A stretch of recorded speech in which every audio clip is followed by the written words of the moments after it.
E aí galera, tudo bom?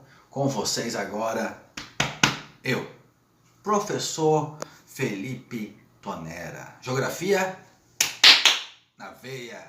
Hoje, galerinha, nós vamos trabalhar sobre a política econômica e industrialização brasileira, período de 1946 a 64.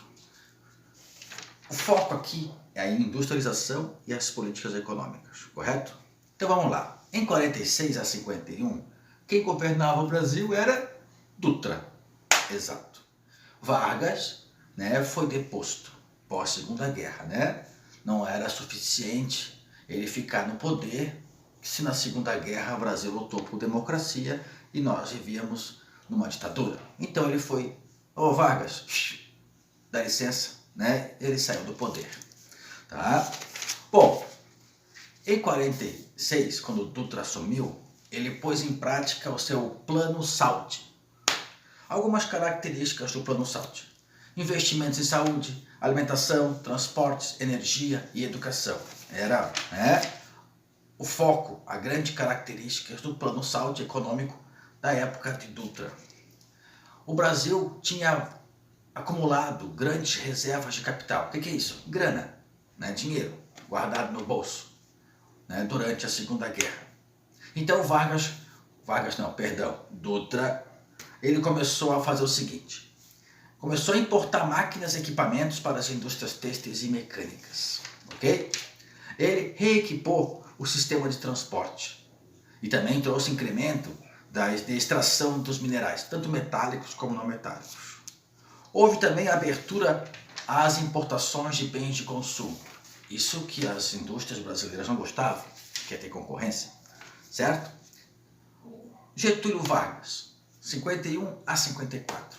Agora Getúlio volta no braço do povo, eleito democraticamente, eleito pelo povo, e logo pôs em prática o seu projeto, que já tinha feito lá, o projeto nacionalista.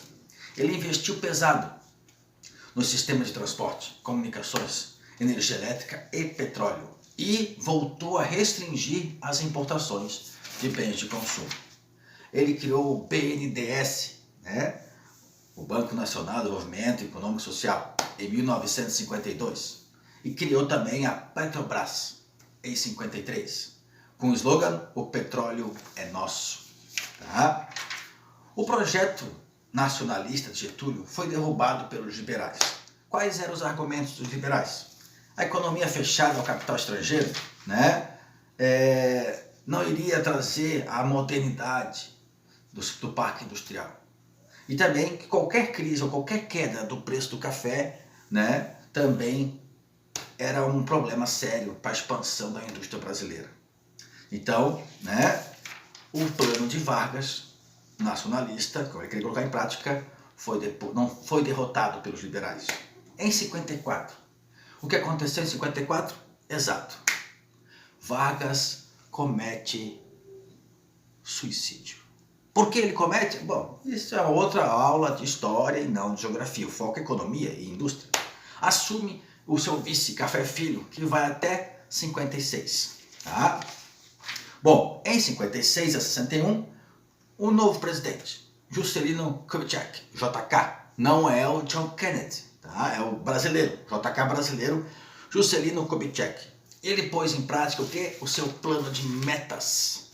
O que constava esse plano de metas? Investimento em estatais para atrair estatais em agricultura, em saúde, vários ramos, várias empresas estatais, já colocado em prática lá por Vargas, para atrair o capital estrangeiro, o dinheiro de outros países. Ele tinha um slogan, o plano de metas tinha um slogan: fazer o país crescer 50 anos em 5. Ele queria fazer os 5 anos do mandato dele, o Brasil desenvolver industrialmente, economicamente, 50 anos. Meio absurdo, mas, quem sabe.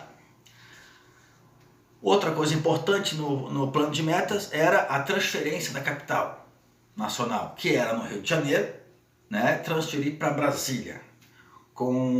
Oficialmente, era promover a ocupação do interior do Brasil. é uma das vertentes. Existem outras vertentes porque a transferência não vem ao caso aqui agora. Quer saber mais sobre isso? Vai estudar, tá?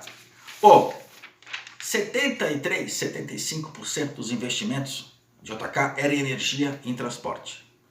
Trouxe o capital estrangeiro, principalmente nas indústrias automobilísticas que vieram para o Brasil, né? Química, farmacêutica e de eletrodomésticos. Tá? O parque industrial de bens duráveis voltou à famosa substituição de importações. A produção industrial consolidou-se no quê? Bens não duráveis, né? Capital privado nacional, o bens de capital e bens de produção, bens duráveis de capital estrangeiro, né? A indústria passa a se concentrar no Sudeste, por isso começam as migrações nesse período, muito do Norte, Nordeste para a região Sudeste. Com isso aumenta a população de São Paulo, Rio, etc.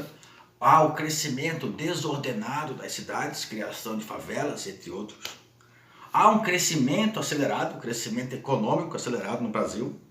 Consequentemente também o aumento da dívida externa e o aumento da inflação.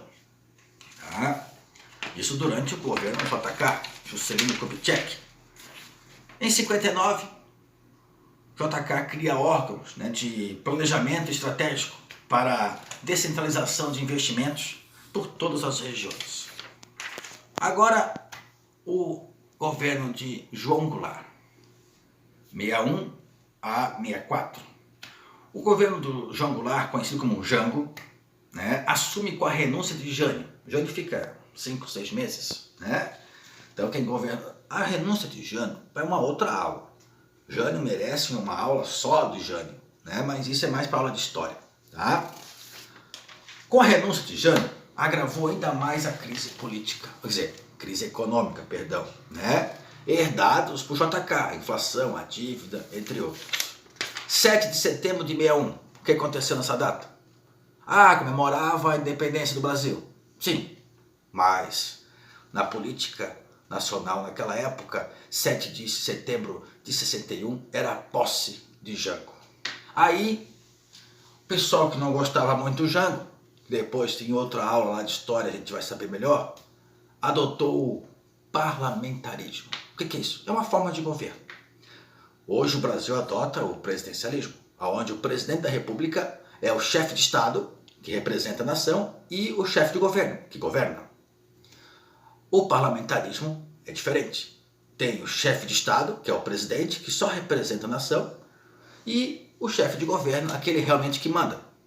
Diferente do presidente. Então, eles, com medo do Jango, eles instauraram o parlamentarismo. Com isso, o Jango era só presidente, não mandava nada, tirava os poderes do Jango.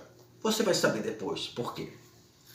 Bom, durante todo o parlamentarismo, de 7 de setembro de 61 até iniciozinho de 63, a economia brasileira desandou, foi o caos. Aumentou o desemprego, reduziu a taxa de crescimento, e aí em 6 de janeiro de 63, volta o presidencialismo. Há toda uma história para poder voltar, a famosa legalidade, isso aí na parte da história vocês vão ver. Então volta o presidencialismo. Com isso, o Jango agora era presidente, representante da nação e também o governante, aquele que manda, né? E então o Jango coloca em prática as suas reformas de base. Preste bem atenção nas reformas de base. Depois vocês vão entender por que eu pedi para prestar bem atenção.